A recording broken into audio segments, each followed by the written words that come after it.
Hello, and welcome to the Humans of Growth podcast, where we talk about the stories and strategies behind marketing and business development. I'm your host, Aly Hathcock, and today's episode is sponsored by Parison Network, the new way for businesses to find marketing agencies. If you're looking for marketing support and don't know where to turn, Parison Network will run a free agency search for you. You can go to parisonnetwork.com to schedule a free strategy session today. And speaking of today, today's guest is Ryan Duitch.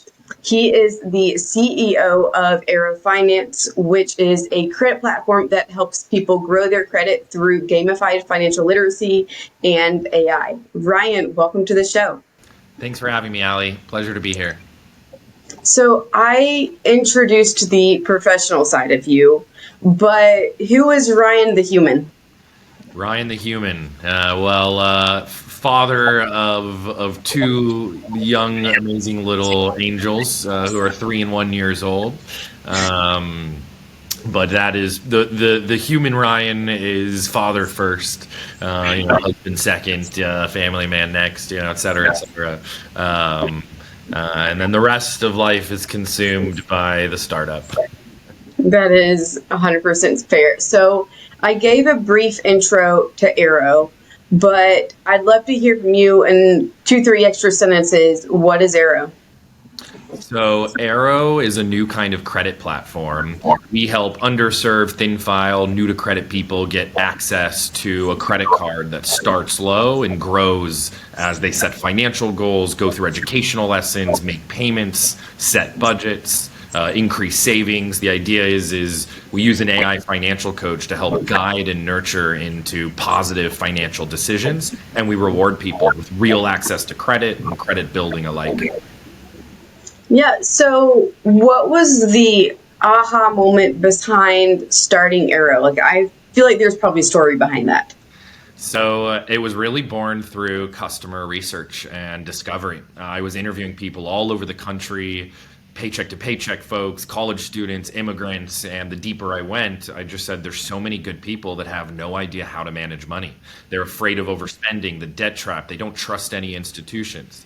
And a lot of people are trying to survive. But how do you plan ahead when these things aren't taught?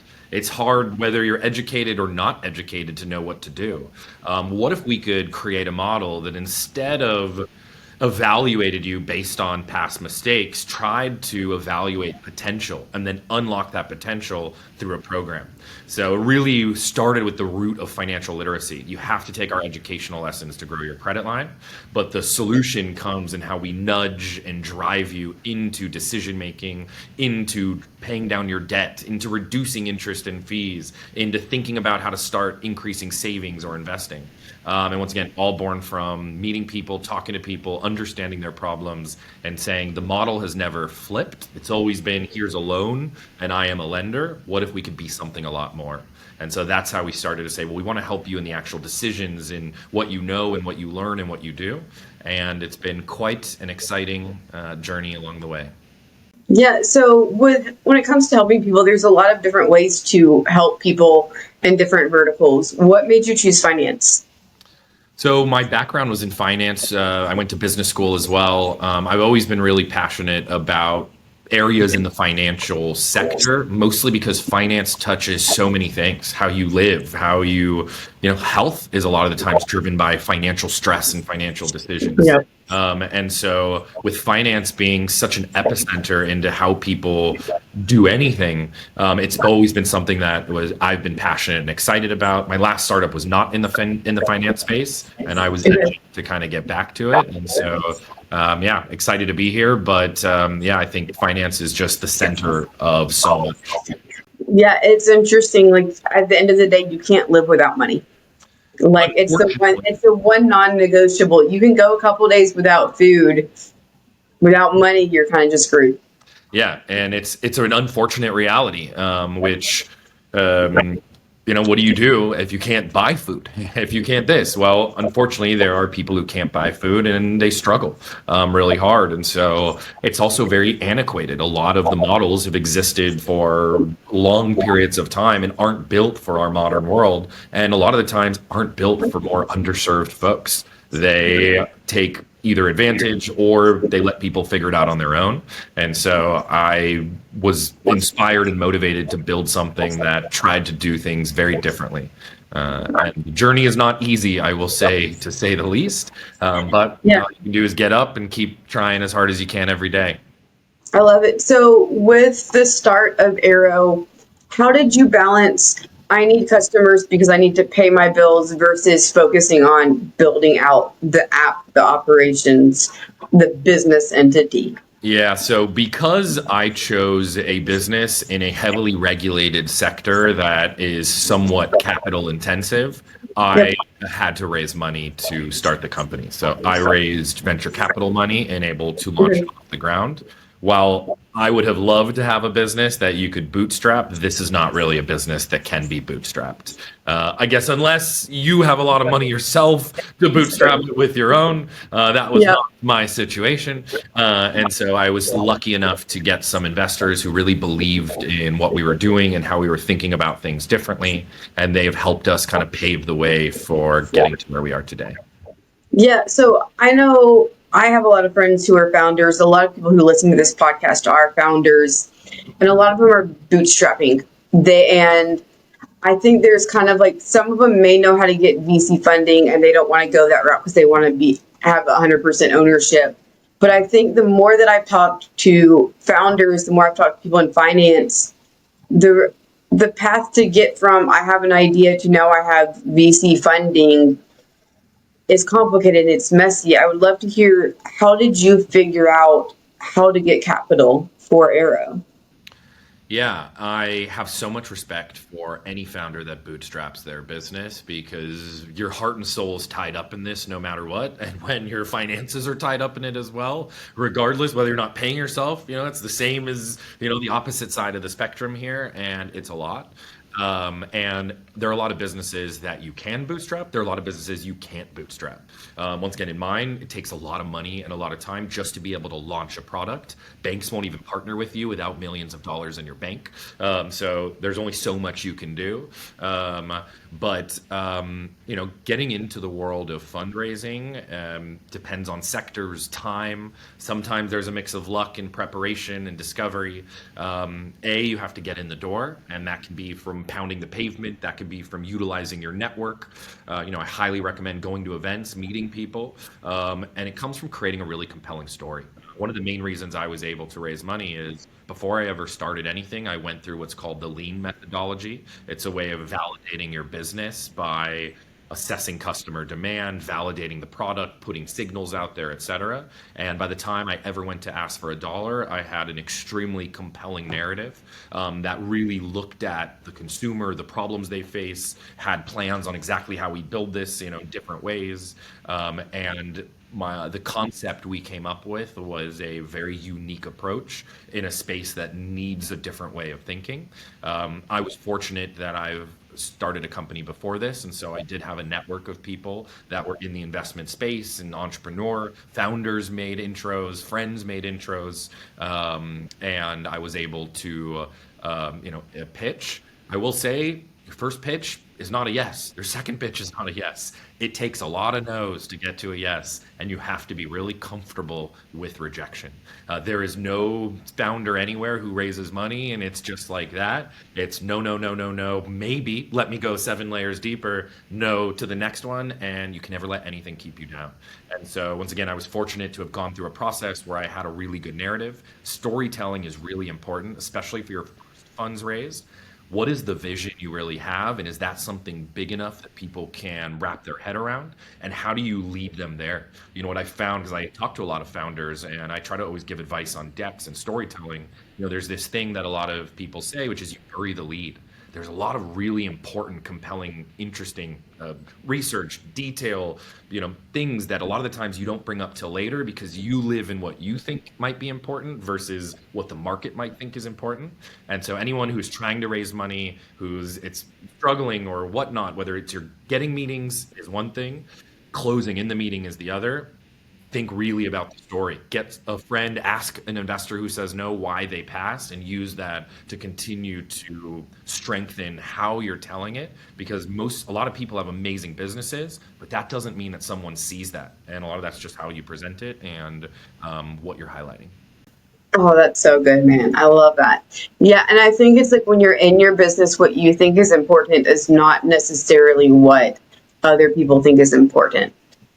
And like Yeah. one of the things that stood out to me when you were talking was one, how much you leveraged your network and how important networking is, even though it's something that can be slow and tedious. And the other thing was, oh gosh, what was the other thing? Wow, my brain just broke on that one. What was how much market research you did before building anything? Because it sounds like to some degree you had talked to maybe hundreds of people before pulling anything together. Does that feel More, accurate? more than that, I mean, hundreds of experts in the space, including hundreds of customers, to try to figure things out. I mean, I interviewed probably over 100 bankers and lenders to try to understand where they had seen problems, and fintech founders and others who had started businesses, really trying to see like where did people excel, where did they struggle, where did this. By the way, a lot of people said this business is really hard and I wouldn't recommend going in it. Others said, I like the way you're thinking about it. Others said, you Yeah. can't help people because making money and savings is the issue, And so you go through all of these different things and you have to come out with very high conviction around what you believe to be true based on a set of data and hypotheses and assumptions that ideally you validated as far as possible. But yes, no, I interviewed so many people, both in the professional space and then in the consumer space, to figure out what it is we're actually building. And I had a different concept at first that I kept iterating and iterating on until Oh, it became. okay. What was the initial concept? It was a different take. It was, if you're familiar with the buy now, pay later space, it Okay. was a Yep. take on buy now, pay later, bringing that to where now it's been brought, partnering with food companies and groceries and utilities and telecommunications. I was looking at, instead of helping people buy things they shouldn't buy, can you help people buy the things that they actually need and want on a recurring basis? The more I investigated and discovered through consumers out there, yes, I want this, but the problems are so much more deeply rooted than kicking a bill down the road. Credit cards don't solve someone's problem. Credit doesn't solve people's issues. But starting off with an opportunity to be able to afford things, then train on how you manage this effectively, starts to chip away at a much bigger issue and problem. A lot of the times I try to move us away from being someone who lends money into someone who's trying to instill really positive financial habits, but uses the lending of money as a wedge, a data gather, and a hook to do something much bigger. Yeah, because that's the interesting thing about you guys. It's like, yes, you're lending money, but you're also very much an education company. We are very much a company that is trying to drive habits. Our first lesson is how to avoid interest, how credit cards work, how not to pay fees, how to build up your credit score. We try to help people avoid the things. Now, not all of our customers realize that either. Sometimes they think about you like a big company. Why? Because we're living and we're moving and there's a lot going on in everyone's head. We're trying to live the best life we can, and you don't have time to always wonder what this or that or whatnot does. And so it's not always recognized, but we've tried to instill, well, again, you cannot do anything in our platform without going through educational lessons. And so we've tried to put it out there. This is what we believe. This is how you start. And people love the education. And so, yeah, we're always learning and growing ourselves, but we've tried to do it differently. This is not just money. This is money plus Right. these strings attached that are meant to help you. Hopefully you realize it. And the more and more we invest, some of the next visions of our AI coach and how things embed are starting to kind of segue into this real financial health part. Yeah, and what's interesting about you guys from what I've seen is like you want to do the education piece, whereas like your bigger credit cards, they don't want you to be educated about how they work. Generally, 9 times out of 10, they're like, no, we just want you to put as much money on here as possible and pay minimum payments on it so we get as much interest as we can at anywhere from 17 up to 30% APR. Like the numbers are insane. The majority of folks are paying between 27 to 36% interest rates. Majority of the folks on our platform are in the 33 to 36% interest rates. And that is where a lot of people make money. We actually have one of the highest ratios of people who pay their balance off in full because we nudge, we educate, we drive. Our AI coach is guiding you to do it for a handful of reasons compared to the space. Now, we make less money than some of those companies, but we're trying to do it with a different mentality in mind. It doesn't always work out the way you hope it does. There are a lot of customers that do struggle and have to make hard decisions on what they can afford and what they pay and whatnot. And that's why a lot of the big companies say, well, I'm just going to charge everyone more. I'm going to make a lot of money off of it. And we're saying, can we actually figure out how to price this cheaper and differently because your risk level is unique to you? And then can we shape risk over time? We still have a ways to go before we get to the final vision that I've had since day one, but we are taking as many steps as we can and trying really hard to do it differently. That's awesome. So in the early days, how did you go about getting your first customers and what did marketing look like? Yeah, so we've been fortunate that we've never really marketed the company. We bought just a couple ads. I think we spent $12,000 maybe in marketing. Most of which we've been really fortunate to partner with brands that believed in what we were doing, with affiliate partners, with companies out there that wanted to be a part of the mission of Arro and have put us out in front of their audiences so that we could pay if someone gets approved. It's called CPA-based marketing. And so where we pay if a customer gets a card from us that's referred from someone else. So we've had really amazing partners from nonprofit companies to gig companies to credit repair to affiliate marketers that have helped us kind of get off the ground. And in the world of lending, especially lending to consumers that might not have lots of options, getting customers to apply is not as hard as underwriting customers and approving them based on data that exists out there. And the bet you're taking is someone will pay you back, and not everyone pays back. Yeah, and it's interesting because it sounds like to some degree you're not doing traditional B2C marketing at all. We are not. And you're doing B2B and partnerships. It's a lot of B2B2C partnership-based marketing. It is still a B2C product in the sense of you sign up, you're our customer, but how we get our word to you has been through that. We are starting to think about as we scale, how do we build a better brand? How do we strengthen kind of who we are? How do we position and place ourselves accordingly? And at some point we will be marketing traditionally like others, not to the same extent. But once again, in the world of lending money, it is very different to get people in. It is much harder to get people through. Yeah, and what's interesting is what I've seen over the years with marketing is even if you have a B2C product, going and forming like the big corporate partnerships is a much faster way to revenue than the traditional B2C. Let me go run Facebook, Instagram ads to get people in. They sign up. Now we have to push them through to actually do the things that they need to do. Yeah.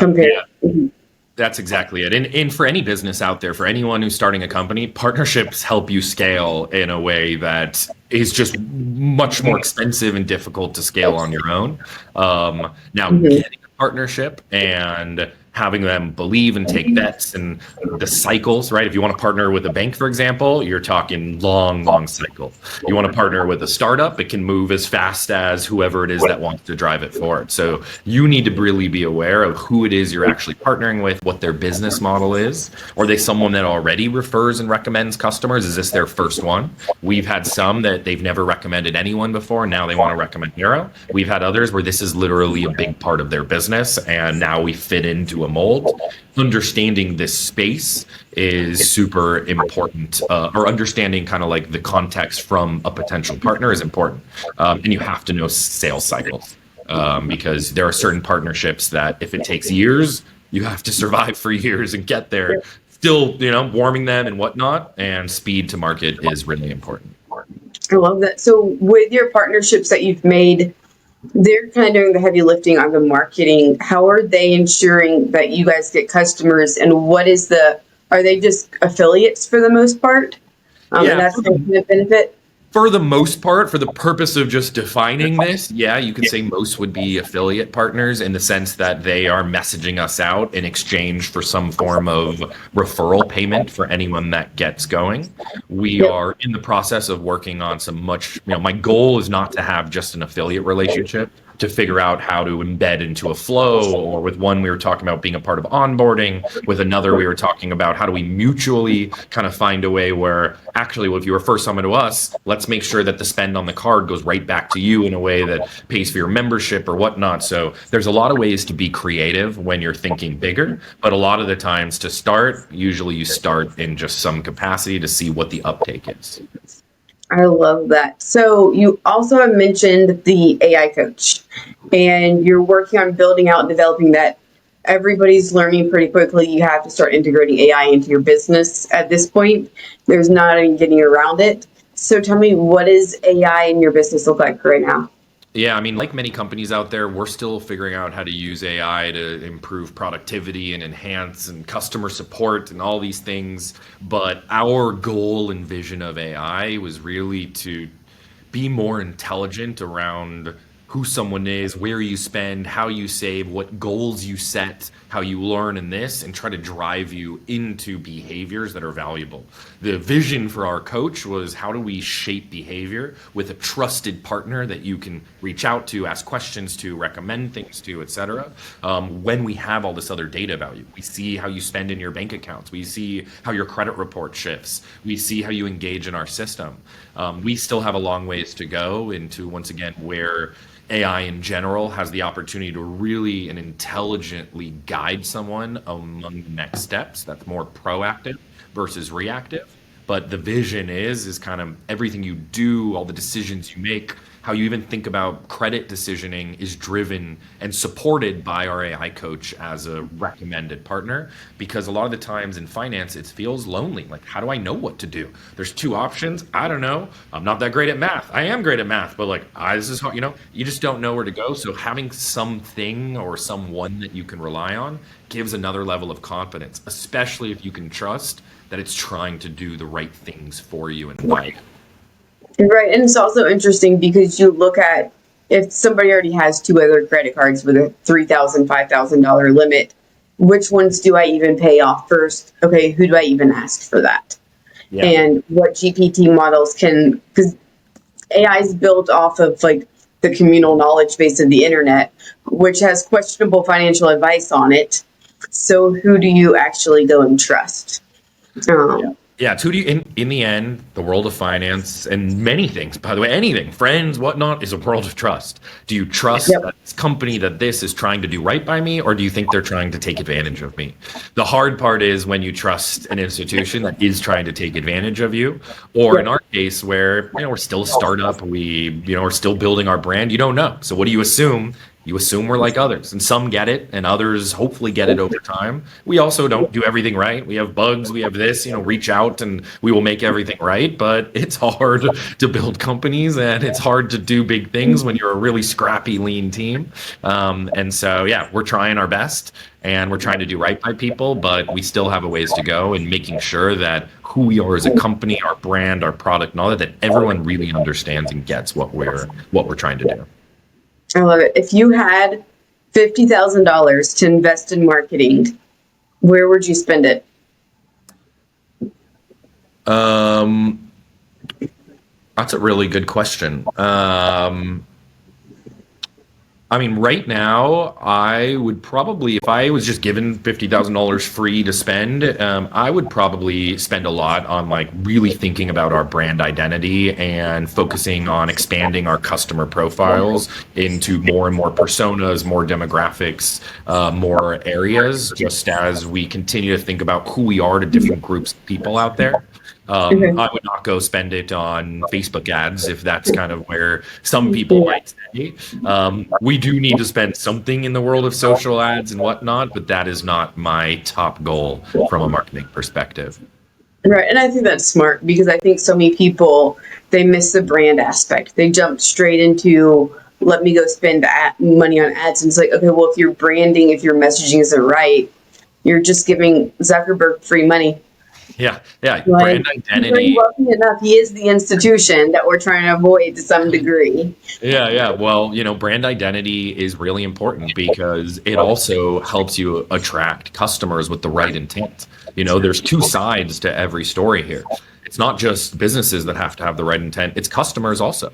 And if you Yeah. find kind of this symbiotic relationship where each has expectations that are heading in the right direction, amazing things can happen.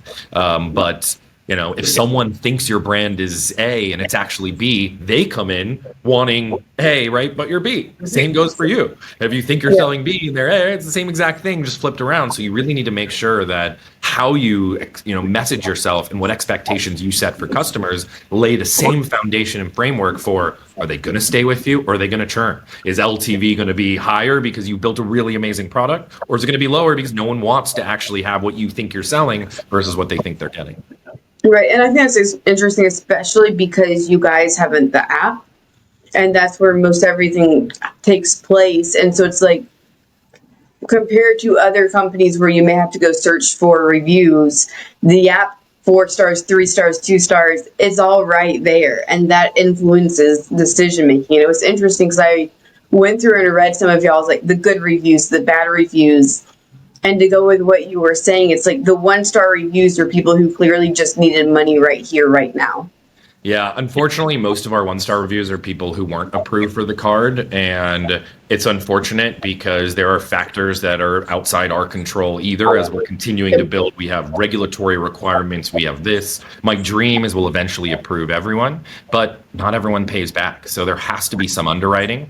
If you just charged off on another credit card in the last month, we're probably not the right starting place. I hope you'll come back in 6 months, but like, we have rules. And so unfortunately, I hate whenever I see someone who's upset that they didn't get approved because I want to approve them, but then the risk Right. comes to me and says, well, actually, you can't, not yet. But we are working on some things where my dream is eventually there's some product to start you with. And we're lucky we have really, really good reviews. I think our iOS is 4.6. A lot of our customers give us 5-star reviews. We have very few bad ones from existing customers, but there's nothing you can do about the ones that weren't able to be and do end up, feeling a certain way. Yep. And the thing is, it's like they don't understand the underwriting process. It's not your fault, but blame gets shifted to you. And it's, Yeah. what can you do at that point? It's Is not what it what I want, it's not what any of us want. is. The problem is I hope that person had the right intent, but the next person just like them might end up defaulting on us. And that's why you have big brands that say, all right, well, I'm just going to charge both of you double. And it's okay if this person doesn't pay because that one doesn't. But we offer the service for so cheap compared to the industry. We can't take that same type of risk and bet yet. As we become bigger, we're small companies. We become bigger. I think there's more and more to be done. There's more data that underwrites. We're working on some pretty exciting new flows right now where people who might have been declined before can get through with a slightly different construct of how fast you grow your line versus how slow you grow your line. But it takes a lot of investment into data science, into data modeling, and et cetera. And, we can only go so fast. But we are working on some pretty cool stuff that I, once again, hope eventually allows a lot of people who currently, aren't there to get there. The other thing for us is we require a bank connection to get approved. Mhm. And a lot of people don't want to connect a bank account. So it's actually our biggest friction point when you think about marketing and general or business development. Like, we have a lot of people that aren't comfortable or just aren't willing or afraid they're going to get rejected anyway, so don't want to connect a bank. As we become a big brand, that becomes less. There are tens and tens of millions of people that all connect, banks out there. But that's our biggest friction point in the process. And we have some people angry at us that we required a bank connection. We're doing our best. Right. Absolutely. If you could go back to your former self 5, 10 years ago, what would you tell that version of yourself? I'd say that be prepared because the founder journey is way crazier than anyone can expect. And for any founders that watch this, you'll know exactly what I'm talking about. It is not for the faint of heart, that's for sure. I never envisioned 5, 10 years ago I'd be in a consumer business either. Most of my experience and history has been a little more on a B2B side of things. So I would probably just share some lessons learned and some gray hairs later. But there isn't too much to tell other than ideally you learn from mistakes that are made, and you hope to not repeat them. What's the biggest lesson you've learned? And the story behind it, of course. Yeah. That is a really good question. I would say that one of the biggest lessons I've learned is to be really, really thoughtful around your early partners, both at a institutional level. So what technology companies and firms you're partnering with, and your early team is vital. I think they say, I forget which book it is, but they say your first 10 hires really makes or breaks the business. Just to be really thoughtful. Some partners, for example, if you take bets on startups, those startups might not succeed, and or they might have their own issues internally that we can all sell dreams as much as we can, but when you get into the reality of things, and we made a couple mistakes with some partners early on that we thought could do a lot more than they could do. And what you don't realize is the ramifications and the consequences of that are far greater and more expensive. Sometimes those can weigh on team morale and other things too, and you have to rebuild something you've just built, and I would say decisions on early partners and early team members are a lot of the lessons that I would for sure give to myself and give to anyone else out there, in my industry especially. In other industries, it can be a little different, but in mine, you can't just launch something overnight. There are lots of testing, experimentation, you have people's money, you have a lot of things going on. Yeah, and yours is very much more high stakes than other industries. There is a lot of high stakes. Us medical industry, there's high stakes in a handful of key industries where, once again, who you have and who you partner with is vital to how you're able to both operate and the trust that customers can place in you. Totally. So my last question for you, what is the question that you wish people would ask you, and what's the answer to that question? Well, that's an interesting question. No one has ever asked me that. The question that I could see be valuable for someone that or that people have once in a while asked is just what keeps you going, because I talk to founders all the time. You see movies and you read and you this, and a lot of the times it's the highs that get exciting. It's the wins. It's you see the AI startups raising crazy money and all of this, but that's not the reality for most companies. And the lows are lower than you can envision, and they happen a lot more than you'd like. And so how do you? I was talking with someone, and they're like, how do you get through all of this? I mean, name a bump in the road, and we've hit it times 10. And it takes a certain level of resilience and to weather difficulties it is to innovate in industries across the board, no matter what. The stories we see on LinkedIn and read about in newspaper articles, those are few and far between, and they're amazing, and you're so excited and proud of companies getting it, but that doesn't mean that's going to be your journey. You have to be willing to overcome anything. And I've talked to founders who are like, it's too much. I couldn't keep it up. Honestly, I had to give up because my mental health, my sanity, my family, right, whatever it is, and you have to keep going. You if you truly believe in what you're doing, you have to continue to hold that conviction and stay resilient to the things that are going to keep you down. Because even you mentioned Zuckerberg earlier, there are many things that don't make it into the social network movie and whatnot that sends you to say, can this work and will it work? And you have to believe it will and do everything you can. But it's not a don't ever give up, because there might come a time. There might be something in your personal life. There might be something in your family life. But I would say you can't ever let yourself get to a point where you want to give up if you truly believe in what you're doing. Because if you truly believe, and ideally some data does support that, it's not just solely in your head, but some metric and something is driving it, there is a path for you. It might seem impossible, it might seem unreachable, and I've gone through a couple of those myself where everything doesn't seem like it can happen, and then it does, because you continue to push your hardest and drive your hardest and fight the good fight. And that is really the advice I'd say if anyone's ever asking me or that I ever can share. It's when you think something can't happen, it can. It might take 10 different turns, but it might be a little different than you thought, but anything and everything is possible. I love it. Ryan, thank you so much for joining us today. If people want to connect with you further, learn more about what you have going on, what's the best way for them to find you? Yeah, please just check out our website. It's arrofinance.com. And please feel free to find me on LinkedIn if you'd like to send a message. Happy to connect. And thanks for having me and happy to be here. Yep, and Arro is ARRO, no W at the end. Yes, ARRO finance.com. Awesome. I love it. Thank you for everyone who tuned in with us today.